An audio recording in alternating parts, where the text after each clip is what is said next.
markup. The question is, what is the selling price? So yung given dito is yung 120 and yung 25%.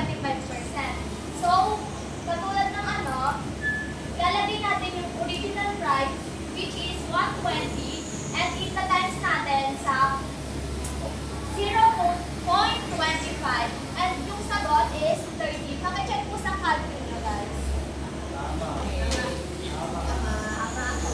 Okay, so confirm. Okay, so ito po yung natin, original price, then idadagdag natin yung nakuha natin na markup discount which is 30 pesos. So ang magiging price na ngayon is 150, okay?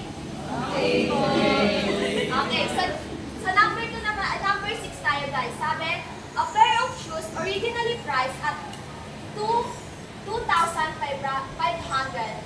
is offered with a 20% discount. So question, what is the discounted price? So given 2,500 times 20%. So ito yung niya.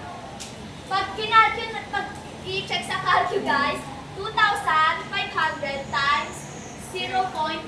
So magiging answer is 500. Okay, so ito balik tayo dito. Yung original price is 2,500 minus yung discount which is 500. So ang magiging sagot ay 2,000 pesos. Okay, get na, guys. Ayun lang. Thank you po.